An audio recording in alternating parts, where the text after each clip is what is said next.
Hello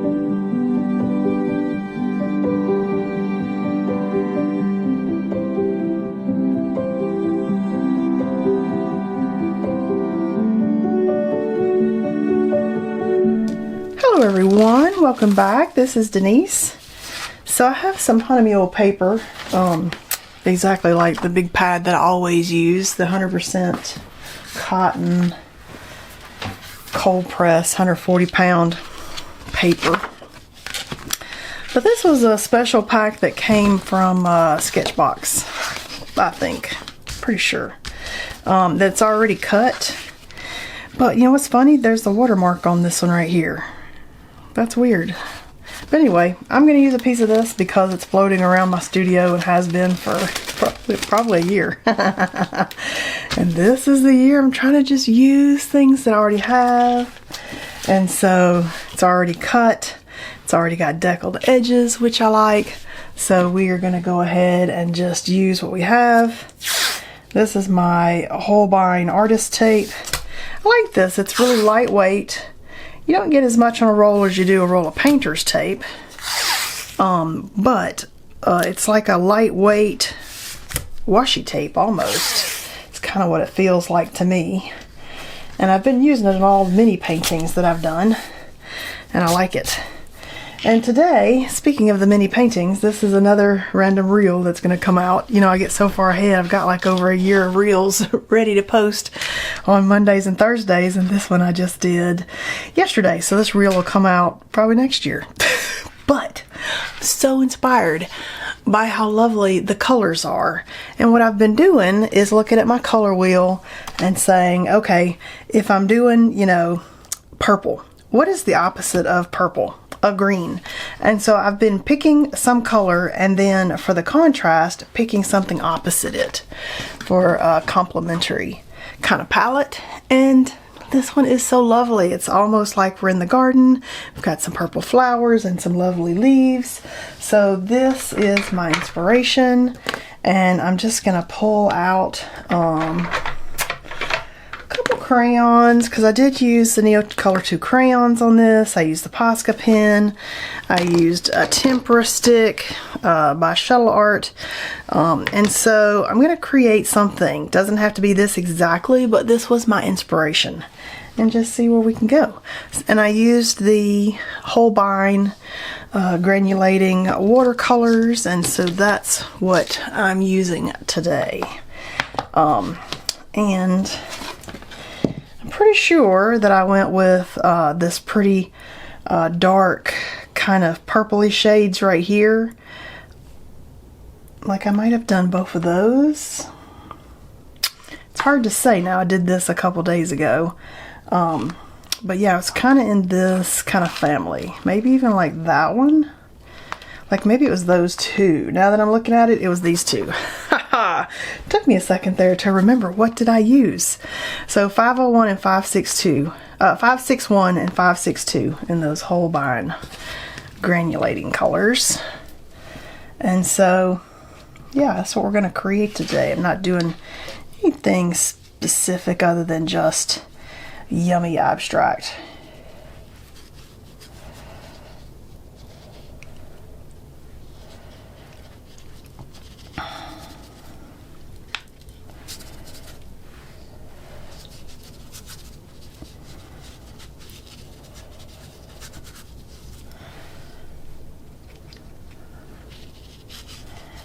Oh yeah, that's what I used. So I'm getting a little more vivid here with this kind of darker, almost charcoal-y color, but that's good. I like it.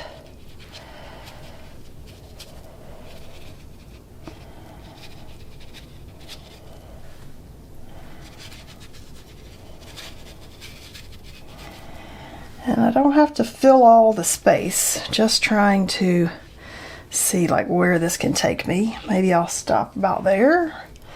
Maybe I'll add some water and, you know, spread some of this out a little bit. Because I do like this kind of watery tone right here. So I've kind of taken some inspiration with just maybe some extra water and letting that kind of spread some of this around a little.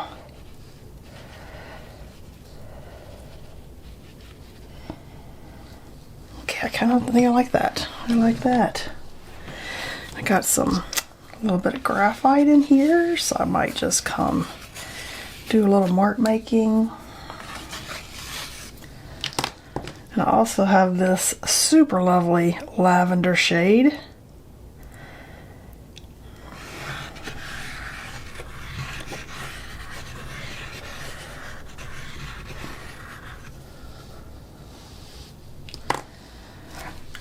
And I want to let this dry a little bit, so I might let it dry a bit and I'll be right back. I don't want to put the heat gun on it because I want the watercolor to kind of do what it's going to do.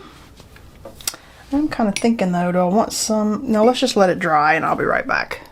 Alright, these are dry. You can definitely tell a paper difference. On this one I was using some just little tiny pieces of watercolor paper I got off of Amazon.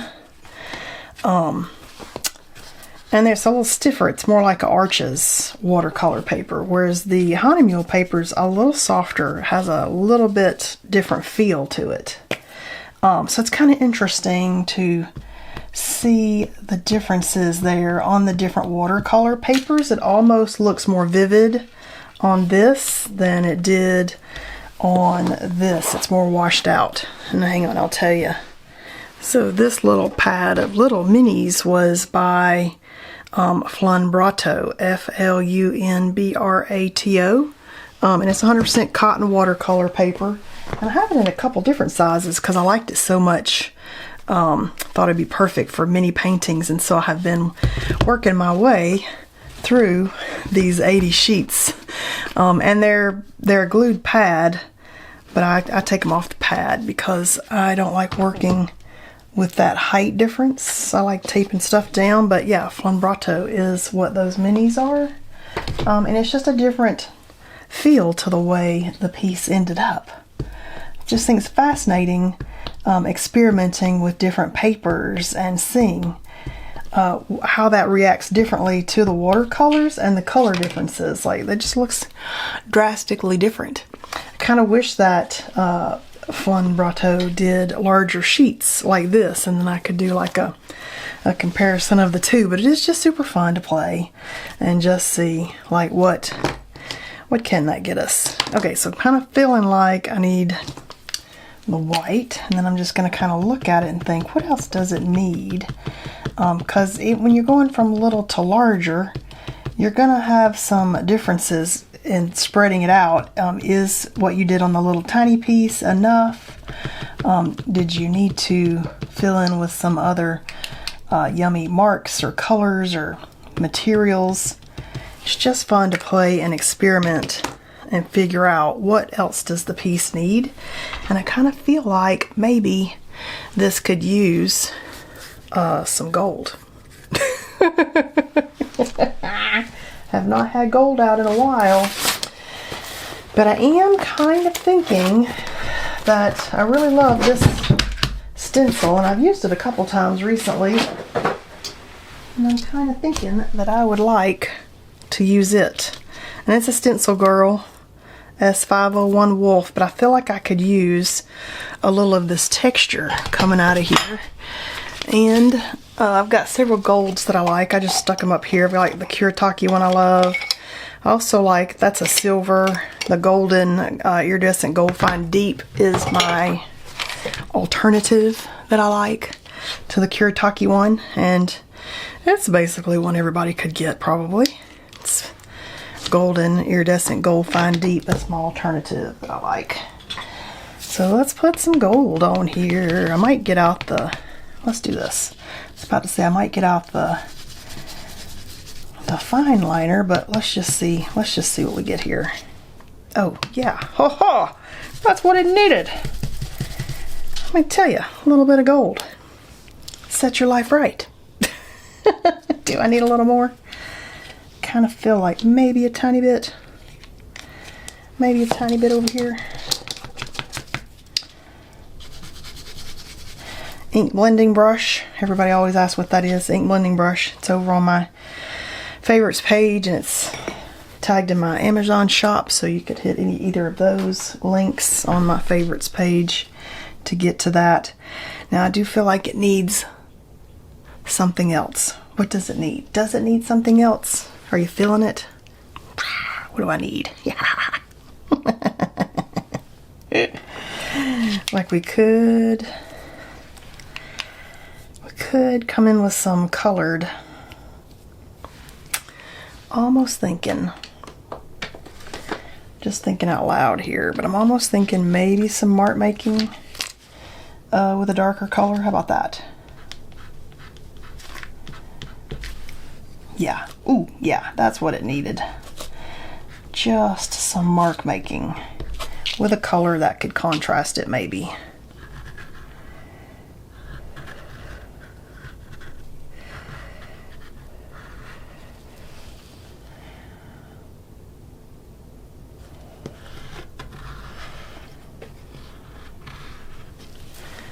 I don't know, that might not have been a good choice. Alright, I feel like I'm there for today though. So let's peel the tape and see what we ended up with.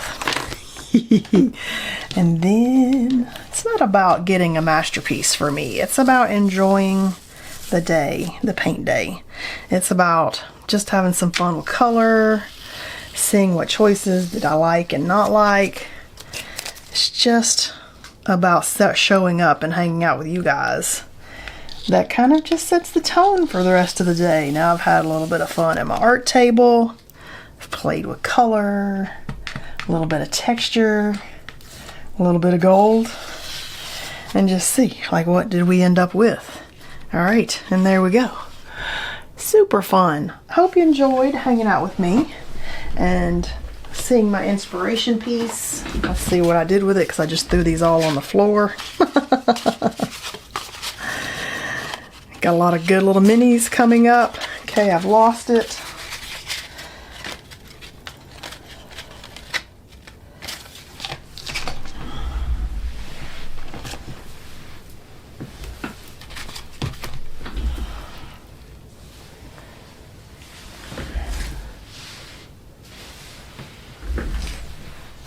Aha, fell on my cabinet. Okay, so that was a very interesting experiment in paper texture difference, and I feel like this feels more like an arches than the Hahnemühle paper, so that would be interesting to pull the arches out and play again, because this color feels a little cleaner and a little bolder, whereas here on the Hahnemühle paper it sank down a little bit and was a little softer in the way the colors showed up. So that was kind of an interesting experiment. This will be coming up sometime in the next year. I don't know when, but it'll eventually come up. But that was very fun and interesting to experiment with that same color palette on a different paper, a little bit larger. All right, so I hope you had fun hanging out with me today, and I'll see you guys next time.